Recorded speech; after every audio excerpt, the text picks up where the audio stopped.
All right, it is 5:04 by my clock, so we'll get started. So thank you all for coming to the latest edition of NSI's NatSec Nightcap.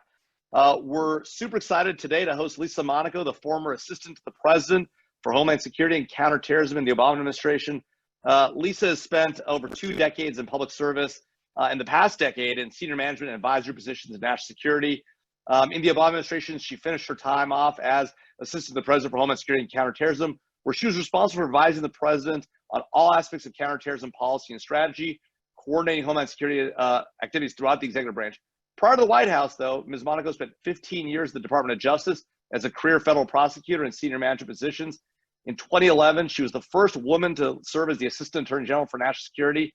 In that role, she oversaw all federal terrorism and national security prosecutions nationwide and led a division of more than 350 lawyers and professional staff. During her tenure, Ms. Monaco has investigated and prosecuted national security threats, cyber threats a priority. And her leadership, a nationwide network of national cybersecurity prosecutors was created. She's a recipient of innumerable awards, including the Attorney General's Award for Exceptional Service, which is the Justice Department's highest award for work on the Enron Task Force, as well as the Edmund J. Randolph Award, which is given by the Attorney General in recognition of outstanding contributions to the Department of Justice's mission. She currently serves as one of NSI's advisory board members, as well as a distinguished senior fellow at NYU Law School and a senior fellow at Harvard's Kennedy School of Government. Lisa, it's awesome to be with you again. I even put a tie on for this. My first time wearing a tie probably in months. So we're super excited to have you here with us today. Thanks for being here. Thanks so much for having me, Jamil. And I barely recognized you, so thanks for donning the tie. There you go. Great to be with you, to be part of the NatSec Nightcap series, and really happy to be, of course, part of NSI's advisory board. So I'm really excited for this conversation. Awesome. So today, Lisa, we're going to talk about a lot of things. You've had so much amazing experience and you've done so many things out there, but I really want to talk about the moment that we're in as a nation. You recently wrote an article talking about how the pandemic disease and how pandemics are a threat to our national security. And I want to understand that because, we're all living COVID right now. We're all at home, working from home, even if we are putting on ties and the like. What is it about pandemics in your view that creates a national security situation? Why should they be a national priority, and how should we go about dealing with this? So, Jamil, look, I think I'm not the only one who has said this, but it is certainly the case in my view that pandemic disease should be treated as a national security priority. And I think, frankly, we've seen in the last 6 months what happens when you don't do that, right? When you kind of take your eye off the ball, so to speak, of it being a national security priority. So, I mean, what do I mean by that? I think that when we think of something, and this is true, and it's certainly something you and I and many, I think, on this call probably understand, that kind of post 9/11 approach to issues. When we say we're going to treat something as a national security priority, we have a tendency to bring a whole of government approach to this, right? And when we make it a priority and we call it a national security issue, we do a few things. We organize ourselves around it as a priority. We give a point of clear accountability in the government for it. We treat it as an intelligence priority. We treat it as a budget and management and accountability priority. And I think what we've seen in the last several months is a failure to do that. Now, what I don't think what it means is, and people might say, oh, there you go again, treating everything as an issue of kind of, you're trying to militarize the problem. That's not what I mean. What I mean is looking at this issue as one that requires a global approach, right? And one where it requires U.S. leadership and for the U.S. to galvanize cooperation around the world. Because pandemic disease is amongst the many challenging borderless threats that we face. And if we've learned anything, it's that we can't literally treat ourselves as an island in this respect. Yeah, go ahead. So the Trump administration has put, in theory, sort of Dr. Fauci in charge, or Jared at times, right? So there's somebody in charge, right? They spent a lot of money on, along with Congress, on COVID response and testing and economic response, and the international response perhaps has been a challenge, right, with the WHO and pulling out. So it seems like they've done some of these things. They've brought a lot of different agencies in. president may not always listen to what the agencies say, but there's been what has been the challenge with the current administration, in your views, response, and what would they be doing differently if they were treating it, as you say, as a real national security priority, as opposed to whatever it is that they've been doing up to date? So a few things. I think there's a few things you would not have done if you were truly treating this as a national security priority or as a threat, as a top threat. Take the national security piece out of it. You would have been listening to the intelligence community. So the intelligence community, as you know well, Jamil, has for the last several years, going back at least 10 years, has identified emerging infectious disease. And I use that term very specifically. They have identified emerging infectious disease and the problem of a naturally occurring pandemic as amongst the top threats, worldwide threats that we face as a country. And that has been true over the last several years. I suspect, although I don't know for sure, that it would have been listed as one of the top threats in the latest worldwide threat assessment. Unfortunately, we don't have that. We don't have one, right. So, but let's just go on the record that we have, and we know that our intelligence community has come together and identified it as a top threat. So you would have been listening to the intelligence community. You would have said, hey, National Security Council, the place that for decades has been the place that you bring the national security apparatus, policymakers, operators, and the like together to move out on top policy priorities and to coordinate a whole of government response to major threats. You would have said, okay, let's not dismantle the Global Health Security Directorate that had been set up as, frankly, a key lesson learned out of the experience of the Obama administration with Ebola. There was a specific pandemic preparedness office set up after the Ebola experience with career professionals in place, a unit of career professionals within the National Security Council whose job was to act, as one leader of that unit has called, to act as the fire alarm, the smoke alarm, to detect early and kind of raise the flag for policymakers to say, hey, we gotta really pay attention to this emerging disease coming out of China, for example. Right. And to spend time 24/7 thinking and planning for an epidemic. You would have not pulled out of a program in China with international, including US presence, called aptly the PREDICT program. So it's a public health detection program operating in China. So there's a number of things I think we would not have done if we were treating it as a priority. So, but of course, one of the things the administration, Trump administration, did this in a lot of places. It wasn't just pandemic response, right? They dramatically cut the size of the National Security Council staff.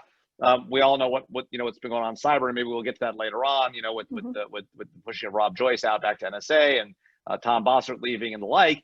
But on pandemics in particular, I'm interested to talk about your experience and how your experience sort of informs how you think about what the Trump administration did here, because you were in the middle, as you said, of a pandemic, the Ebola pandemic, and you all actually created a quote unquote playbook, right? To deal with. Tell us about the playbook. Tell us what the deal was. Tell us, did the administration not use it? Did they not have it? Did they not care? Why do you think if they had a playbook and once they saw it coming and maybe it was ignored for a while or whatever, plenty of recriminations, right? But once they were sort of on it, why didn't they roll the playbook out and execute the thing that you all had set out, or was it not fit for this? Talk to us about the playbook. So here a few things I think I would say to this. Right now, look, this is not about, and I really, this isn't a partisan exercise. My focus here is, what are the facts on the ground? What do we know happened? Now, the first thing, I just went through a litany of things, changes the Trump administration made. First, look, every new administration comes in and wants to undo in some respect what their predecessor did. And I get that. You and I have both been through transitions. That happens. The National Security Council, though, as you know, is staffed 99.9% by career professionals, right? They serve regardless of, on January 19th, they go to work. On January 20th of an election year, they go to work, and it's the same people. And that's as it should be. Why? Because we want subject matter experts, career experts, to not walk out the door with a change in administration. Even though they're in the White House office. Absolutely, right? Yeah. And so that's something that people should understand. And it was kind of the brilliance of the original kind of construction of the National Security Council, that you want policymakers who are there, senior level political appointees and policymakers who are there necessarily for kind of a snapshot in time. You want them to rely on subject matter expertise developed over a lifetime of focus on an issue. I know that when I served as Homeland Security Advisor and I chaired meetings in the Situation Room, I always wanted those professionals, those subject matter experts in the room, because I think that's how you got the best decisions. I think there has been, unfortunately, a bit of a kind of a culture of rejection of that kind of expertise, a suspicion of career expertise, and that almost a government version of the cancel culture. Yeah, it's a good way of putting it, but it's really dangerous in my view, right? Because I don't think you get good decisions that way. I think you breed paranoia, and I think you see our response to the pandemic has suffered. Now, you asked what we did vis-a-vis Ebola. The first thing I would say is any administration would have been challenged mightily by the coronavirus pandemic. Right. So let's just start from there. This is nobody's perfect. This would have been a challenge for any administration, including the multiple administrations that I served in. So that's the first point. The second point, though, is you do need to be willing to learn from past mistakes and resist the temptation to constantly reinvent the wheel. So in the Obama administration, in the first term, I was in the Justice Department, but in the White House, when they were dealing with the H1N1 outbreak, they had a great resource. And it was left to them by their predecessors in the Bush administration, a tremendous piece of work called the Pandemic Influenza National Plan, the national strategy put together by your friend of mine, Fran Townsend, my predecessor as Homeland Security Advisor. And, you know, President Bush famously turned to her after reading the John Barry book about the pandemic influenza of 1918. And he said, we got to get on top of this. And she worked with career experts across the government to put together a strategy and a response plan. So when the worst thing happened, H1N1 happens in the first term of the Obama administration, the policymakers had a resource to pull off the shelf. Right. And it was invaluable, and it was really important, and it was used, and it was refined as a result of it was they didn't leave it alone. They modified it. They made changes, right? Absolutely. And then fast forward, Ebola happens. We exercised that same strategy with the refinements, but frankly, we weren't perfect. We were slow to do some things. We learned a number of things along the way. And so at the end of that, in 2014, 2015, I turned to my team and had the benefit of tremendous career expertise. Beth Cameron, tremendous professional who is heading up our Global Health Security Office that we put in place. Amy Pope, who's my deputy Homeland Security Advisor at the time. Susan Rice and I turned to them and said, look, let's make sure we capture the mistakes that we made and learn from them. And we want you to put together, we called it the playbook.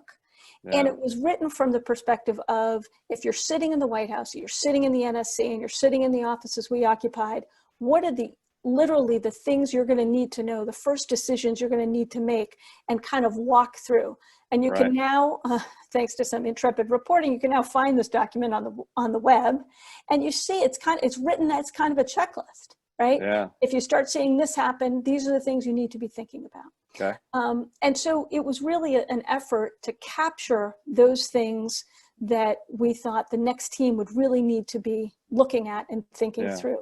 And then, of course, in the transition, literally a week before the inauguration, I sat down with my incoming successor, Tom Bossert, along with the rest of the incoming national security team, and they sat together with the outgoing Obama officials, and we walked through several hours of scenarios, including a pandemic scenario.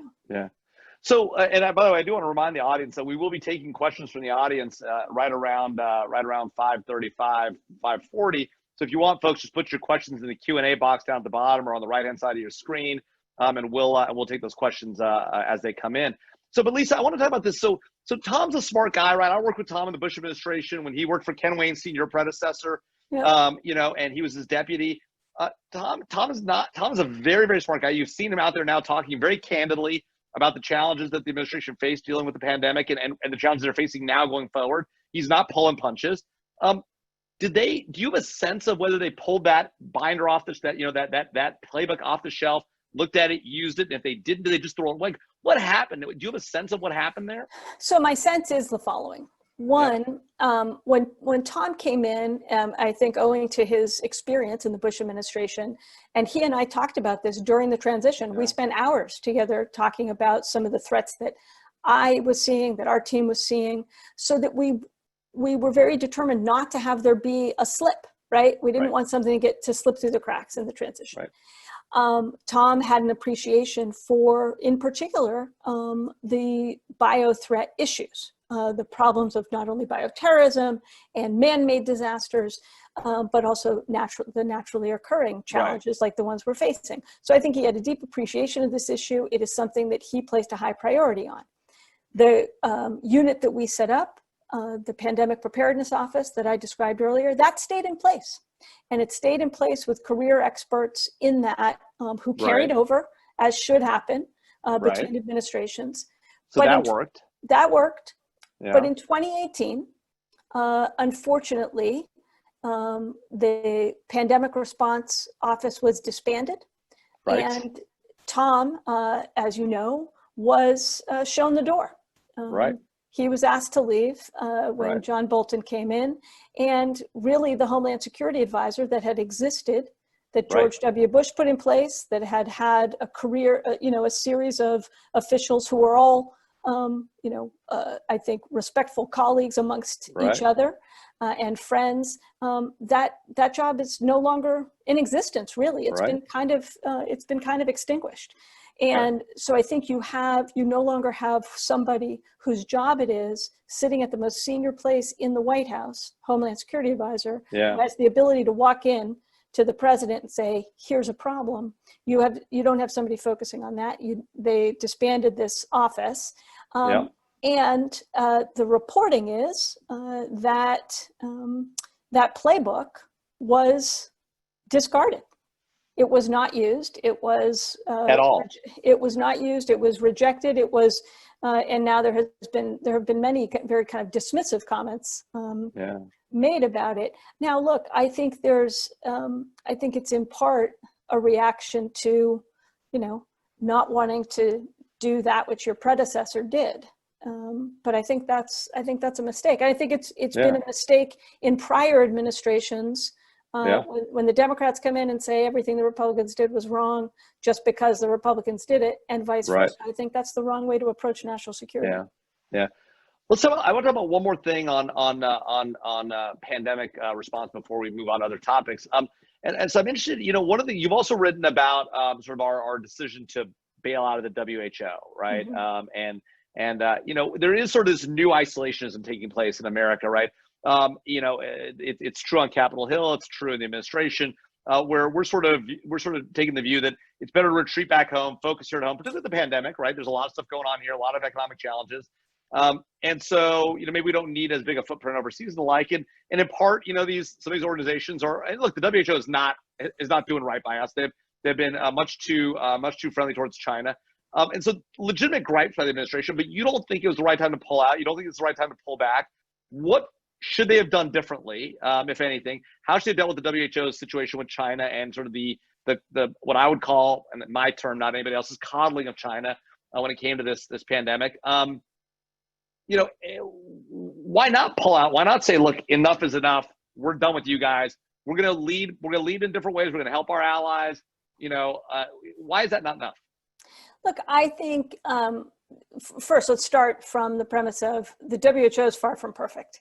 I think they made plenty of mistakes in the response to Ebola. I think there were mistakes here as well. But I think for the U.S. to pull out and kind of pick up its ball and go home, it's basically like, yanking the fire hose from the fireman in the middle of the fire. It doesn't make any sense to me. I think what the United States should do is use its influence. It can't influence and change an organization if it's completely on the outside. Now, Yeah. unfortunately, I think where we find ourselves is whether it's the WHO, whether it's the G7, whether it's the G20, we are no longer setting the agenda. We are on the outside looking in.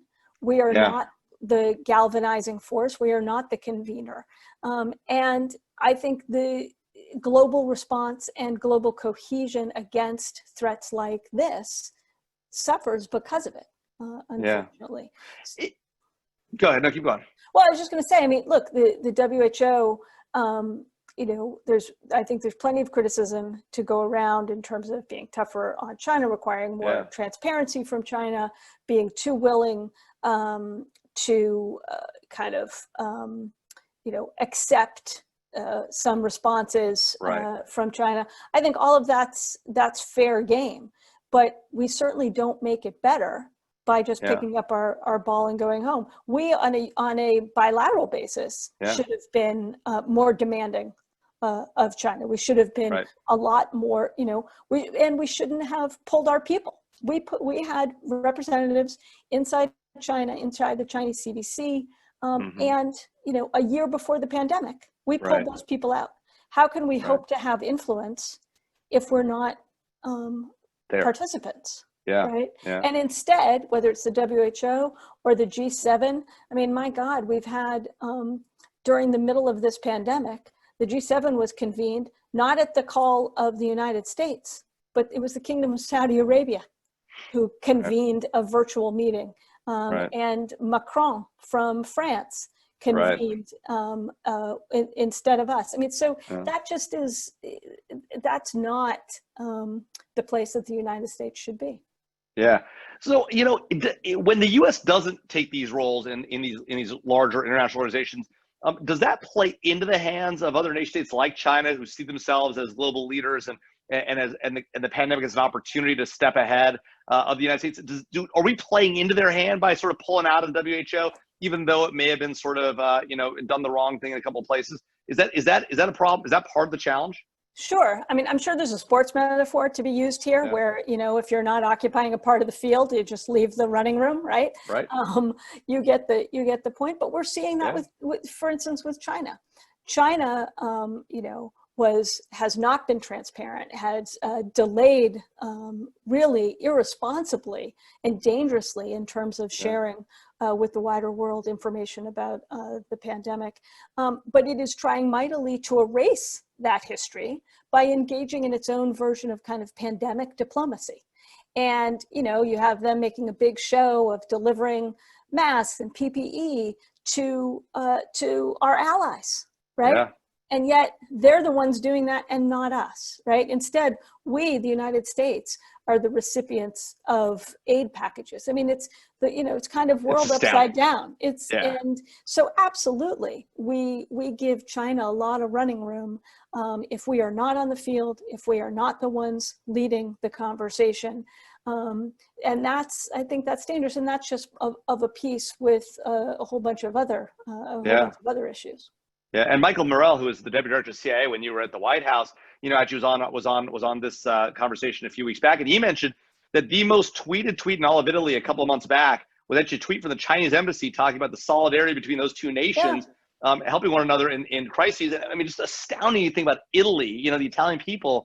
Yeah. I mean, it is. And then of course, we can't even talk about the ridiculousness of a Russian.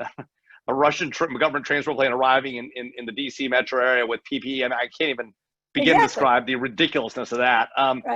So I want to pivot for a second, if we could, away from pandemics and talk about, counterterrorism, which is obviously you led our efforts against Al-Qaeda and all manner of terrorist groups for your time at the Bureau, when you and I worked together, when you were chief of staff to Bob Mueller, to your time at the Justice Department and the White House. But you've recently started talking about this issue of domestic terrorism, right? And we've seen the rise of far right and to be fair, far left terrorism globally and in the U.S.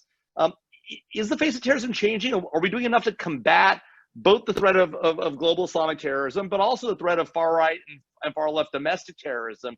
Because I want to get, and to be fair, I want to telegraph up front, I want to get into the Antifa Boogaloo Boys conversation a little bit. So what do you think?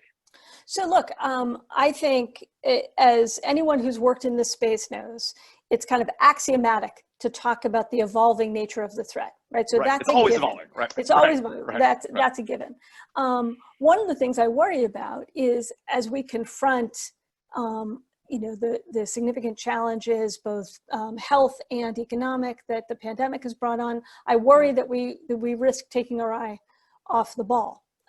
Not from a perspective of a kind of career intelligence professionals. I know that they are working 24/7 and they are focusing on it, but we, I think as a people and as a citizenry, I worry that we take our eye off that threat. To your specific question, look, I think it has been clear now for several years, and you just look at the data, that the rise in domestic terrorism, by that I mean extremist, ideologically motivated violence from domestic grievances, whether far right or far left, you name it, whether environmental, animal extremism. We've seen all strains. I think that is clearly been on the march and on the rise. Now, that is not to say that the threat from ISIS, from Al-Qaeda affiliates is gone. Far from it, right? And we're seeing actually dangerous signs of ISIS resurgence, which is, stands to reason, right? They thrive. These are groups that thrive on chaos rather, on ungoverned spaces. And I feel quite certain that they will try and capitalize on the chaos wrought by a global pandemic. But when it comes to domestic extremism, I think for some time now, whether it's far right, far left, you name it, it has been on the rise. And we've seen, double-digit increases in civil rights and anti-Semitic motivated violence.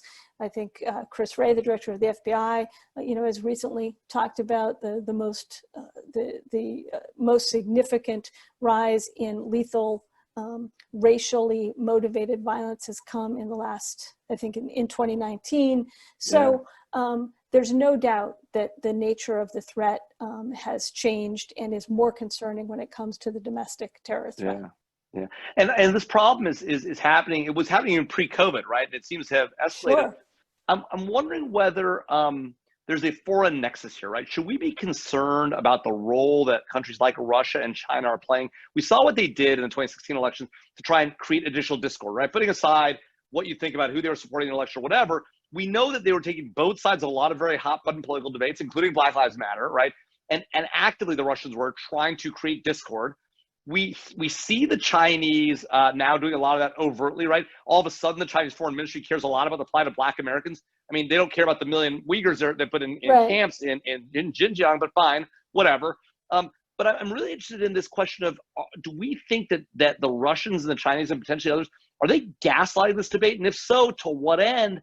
And how do we address that problem in the context of domestic terrorism, where people might have these extremist ideologies, but they have the right to have at least some views, whatever they are, but then to act on them, perhaps be motivated or driven by external actors? Is that something we need to be thinking and worrying about? Absolutely. I mean, look, just take the Russians. We absolutely know, and this has been documented from bipartisan Senate reports to the Mueller report, to a whole host of data on this.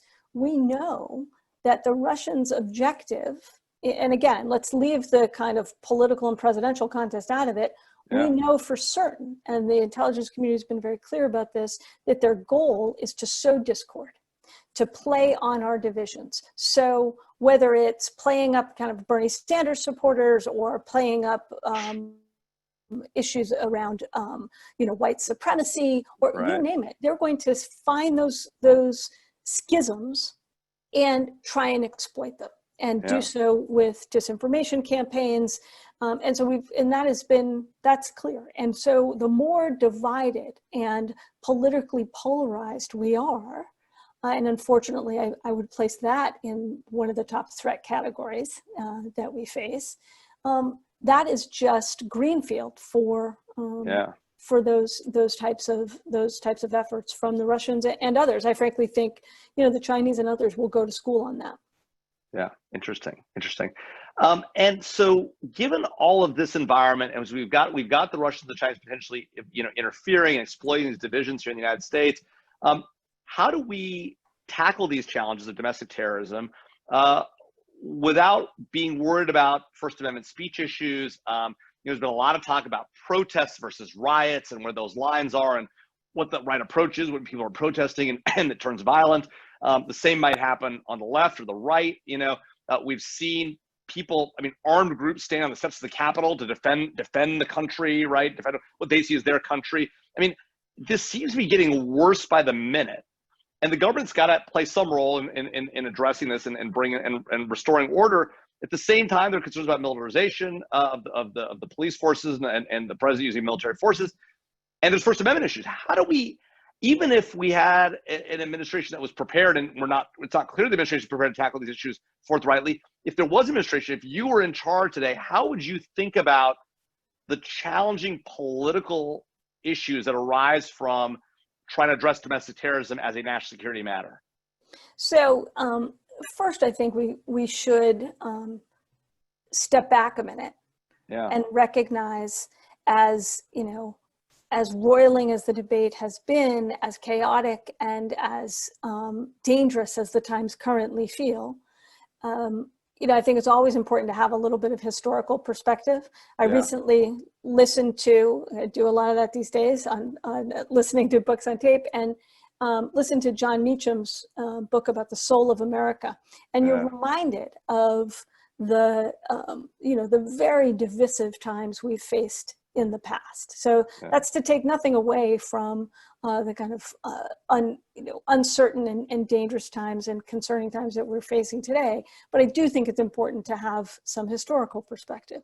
That said, I think we are at a unique moment where we need to be thinking about how we've addressed these issues in the past. And historically, we have thought of terrorism as a foreign threat, right? Yep. And we created a whole infrastructure and built up a legal and policy and governmental structure and kind of a cultural approach, see something, say something, and you name it, to address the 9/11 style attack. And owing to really important and good work from across multiple administrations, and most importantly from career professionals in whether it's foreign policy, intelligence, law enforcement, military, we have been, knock on wood, largely successful, I would argue, in that endeavor. But that structure, that net, if you will, that we built to catch that type of threat is not the same one that we need for the threats that we face today. And it's frankly more challenging, I think, to address the domestic grievances and the domestic terror issues. And for lots of good reasons, the First Amendment among them. But I think one thing, and this has become somewhat controversial, but I've come to the view that we really should think seriously about a domestic terrorism statute that is carefully crafted, because it would, in the first instance, you could name what it is you're talking about. You could measure that. We could understand the increase that we're seeing, right? And it's only in identifying it, naming it, measuring it, that we can begin to think about strategies to address it. And I think that's got to begin with questions about prevention. And so, I'm increasingly of the view that we need to be thinking anew about some of these things that used to be very hard and fast lines. Yeah, interesting. And I know Mary McCord has suggested something similar about this idea of a domestic terrorism statute. I do wonder, though, in this environment, and we are going to go to questions from the audience here in just a minute or two. So, folks, if you got more questions, go ahead and put them in there. I see there are about 9 already. Do we worry that you're going to have a situation where the people that might, or the groups that might end up on that list, right, that might be prosecuted under a domestic terror statute are groups like, on one hand, the Boogaloo Boys, on another hand, Antifa, and then what about that middle ground of groups? Put aside, let's assume you buy the argument that Antifa's domestic terrorists. Again, there's a lot of debate about that. I understand that. Put aside that, whether you think Boogaloo Boys are domestic terrorists, and I'd be surprised if there's debate about that, but maybe there is. And And then you've got this in the middle, right? You've got Black Lives Matter, right? And and then somewhere over here in the middle, you've got, normal political activist groups, right? And the question is are we worried that that's going to create a domestic statute? One, is it sustainable under the law and the Constitution? Second, and when does it become unsustainable from a political organization perspective? We know today, right, that the president feels under pressure from outside organizations like Twitter about his political speech, right? He's clearly putting pressure on other groups that think they're engaged in political speech, whether it's through protests or other activities, right? So you see that debate happening in the public space today. Do we worry that we make that debate worse or more polarized by creating a statute that should use federal law around prosecuting people for these purposes? So first, I would not have a designated entity list. Okay. That absolutely not. So when I said carefully crafted, and Mary McCord's approach on this is one that I agree with, right? Yeah. And she very specifically carves out and says, no, we should not have a designated. You don't have the same approach to no FTOs, right? No domestic terrorism, right. No designated domestic terrorist organizations, right? For exactly the reasons that you laid out, right? I mean, that is we're very real and legitimate First Amendment constraints and concerns about that. The type of thing I'm talking about is something that would follow along, frankly, the definition that's in the criminal code today. Right. There is no such thing as a domestic terrorism statute. Today, you cannot be prosecuted for, quote, domestic terrorism, but the criminal code, as you know, does define domestic terrorism, right? Yes. An act of violence, a specified act of violence against a civilian population done with the intent to intimidate or coerce for political end. I mean, that's a kind of a paraphrase, but I think I hit all the elements. No, you did. You hit all the. You're the law professor. Yeah. But, so if you are doing an otherwise already criminal act of violence with the intent, which is, of course, the hallmark of the criminal code, with the intent to intimidate or coerce, that is the space I think we ought to call it what it is, right? So a lot of people say, well, should something be a hate crime or should we call it an act of terrorism? These things can be both. And I think in some respects, we ought to attach some of the moral opprobrium to some of these acts because they are done in ways that are worthy of them. Yeah.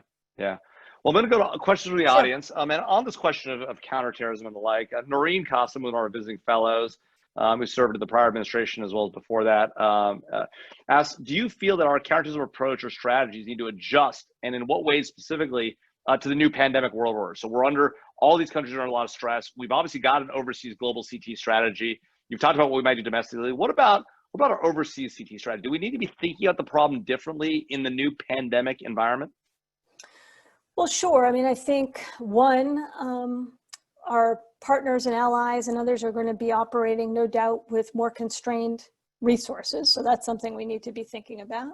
We need to be thinking about it from an intelligence perspective. What impact is the pandemic going to have on our ability to gather intelligence, to work with our partners and allies? To go back to our earlier point, what is it about the way the pandemic has impacted certain countries that may, in effect, give more running room, if you will, or more ungoverned space for those groups that have notoriously capitalized on that? Yeah. Excellent.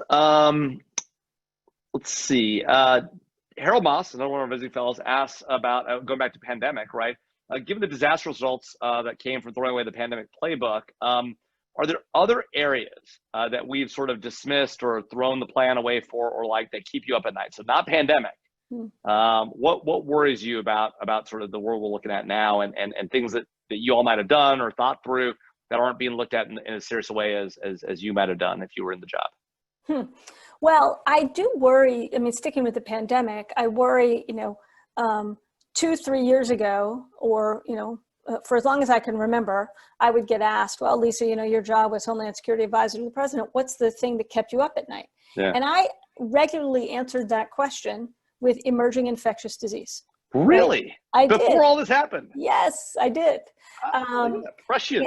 Yes, well, and I don't take a whole lot of pride in that, right? It doesn't feel great.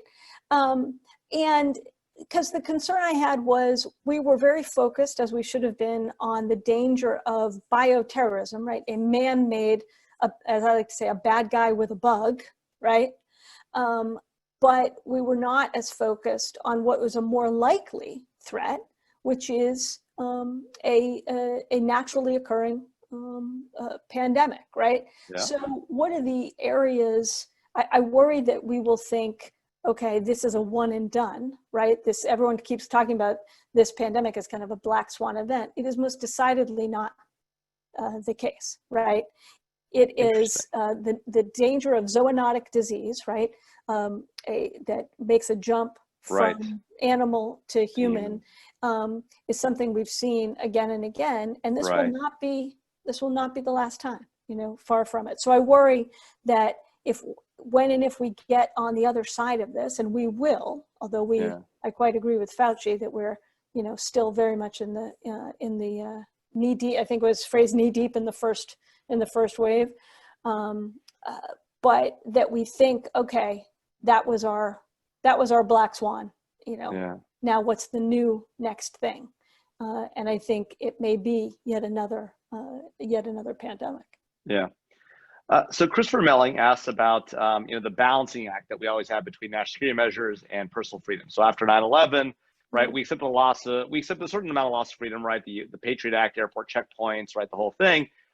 And he asked about COVID-19, right? He says the Americans don't seem really prepared to accept what might be viewed as fairly minor measures, wearing masks, contact tracing, and the like. What's the difference? Like, why are the American people not viewed as a national security problem? Is it just a sort of gut reaction of, I shouldn't have to wear a mask if I don't want to? And we've seen all these videos of people screaming and sitting on the floor at stores. I mean, crazy, right? Or is it a problem of leadership and the president doesn't wear a mask and doesn't seem inclined to do that? I mean, what is the problem here? What's different, right? Is it President Bush was out there saying we need these authorities, we're out there doing it, we need to do this right, we need to whatever?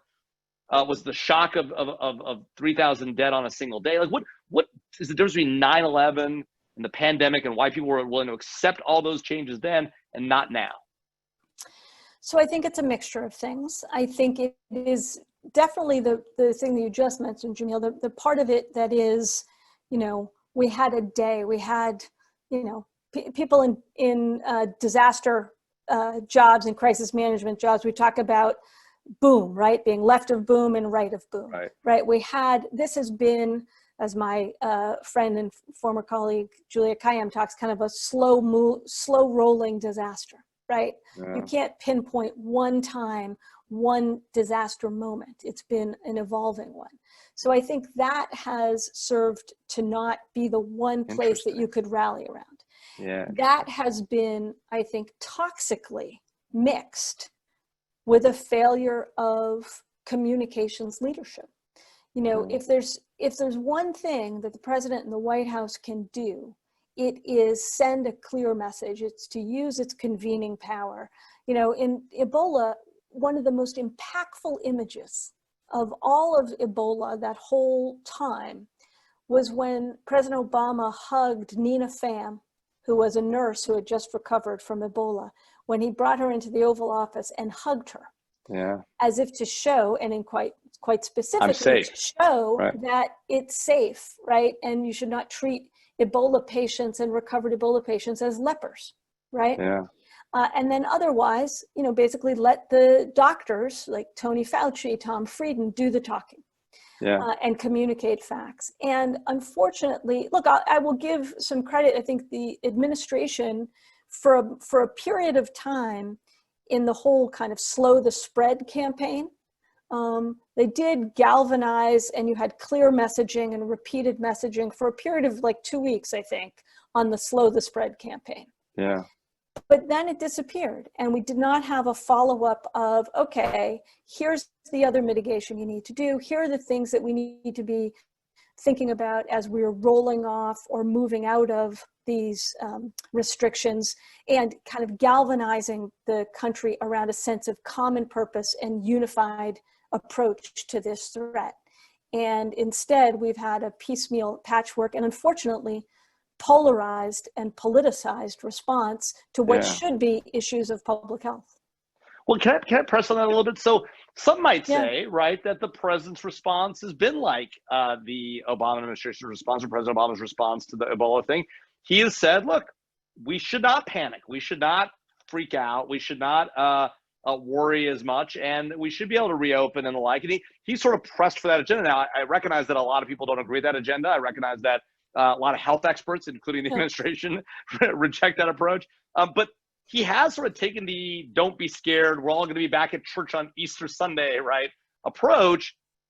It appears to have not been the right public health approach. Is that fundamentally the problem with the president's approach? And the difference between him and President Obama was right to hug the nurse with the recovered Ebola patient, and Donald Trump was wrong to sort of say, the pandemic is not as bad as everyone thinks. What's the difference between the two? Both were trying to convey what they saw as the right thing to do in this environment, and calm the American people. Again, all caveats in place about whether the president is always trying to calm the American people, but at least in this scenario, he was trying to sort of get to the next stage. What's the difference? So I think the difference is confusion, right? Yeah. So there have been decidedly mixed messages, right? So you're right. The president has kind of, I guess, consistently said, the virus is going to disappear. It's 99% of cases are totally harmless. You can kind of go down the litany of things that he has messaged, but it has been in direct contravention, sometimes in the same day, in the same hour, as other statements from people in the administration and other public health and officials and governors and mayors that people are looking to. So the failure to be able to galvanize a unified and, yes, I would argue, fact-driven, science-based approach that you can say, hey, you can trust this message. Yeah. Yes, I think that breeds confusion, and I think it breeds lack of clarity, and confusion, which isn't good in a crisis. Right. Here you need strong leadership, one direction, rowing the same boat. So Sean Waterman asks about the balance of threats that we face. Are we seeing a fundamental shift? You mentioned that the thing that keeps you up at night, and you said this even before the pandemic, was global infectious disease, emerging infectious disease. And Sean wants to know, is the balance of threats we're fundamentally facing shifting from bad guys and rogue actors towards natural phenomena like pandemics, extreme weather, climate change? Jim Clapper was on this program about a month back and said climate change was his biggest concern. Are we really moving away from sort of terrorists and bad nation states to natural phenomena, or is this just a partial shift? And one that maybe play against play that sort of interact with one another? Well, first, I think sometimes we suffer from kind of threat attention deficit disorder, right? It's not either or, right? So it may feel like we're shifting away, but I think these things are linked, right? So pandemic disease becomes more acute because of it's impacted by climate change, it's impacted by urban incursion, it's impacted by globalization, right? All of that combines to make us feel the acute effects of this pandemic. Ditto with severe weather events. We've already talked about how the combined effects of those two phenomena on areas of ungoverned space can be a boon to non-state actors. Right. We saw that. So these things, I think they're inextricably linked, and I think we view them in silos at our peril. So this is interesting. So we can't solve all these problems ourselves, particularly the issue of ungoverned spaces. I know you've thought a lot about this when you were working with our allies in the prior administration. So Ariel Ekbla from MIT's Media Lab asks about we've seen a distancing from traditional U.S. allies in the last few years, right? And from a national security perspective, what would you advise on concrete steps to repair those relationships, restore our responsibility, capacity, reputation as a global convener? And is that the right strategy? Is that the right approach? And if so, what do we do tomorrow? Let's say let's say Vice President Biden becomes a president. You're in a position to advise him on the next steps. What should you do to rebuild those ally relationships, and how effective would that be in the current environment? Have we missed the boat? Is the game over? I don't think the game is over, but I think the game it's dangerous, right? Because I think we are now in a world where our allies and partners worry about whether or not we can be relied upon, right? And we've shown ourselves through our politics and our volatility. We've given them reason to doubt. So I think what we should be doing is first say we are back. Right, we are back not as to be the people who say it's my way or the highway, but we are back as part of a community of nations that realizes that if we work together, it's going to take us working together to address Ebola, to address COVID-19. Right, Yeah. we are back to isolate those rogue actors, to work together to isolate Russia and their violation of international law and norms of international behavior. We are back to say we shouldn't tolerate rampant Chinese intellectual property theft. Right?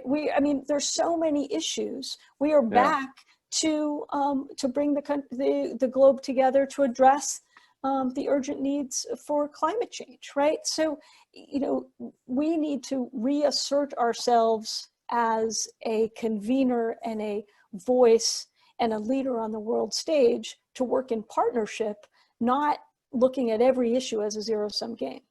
Yeah, that makes sense. Now, Lisa, we got about 5 minutes left. I do want to ask you one question before, as we close up, about the Justice Department.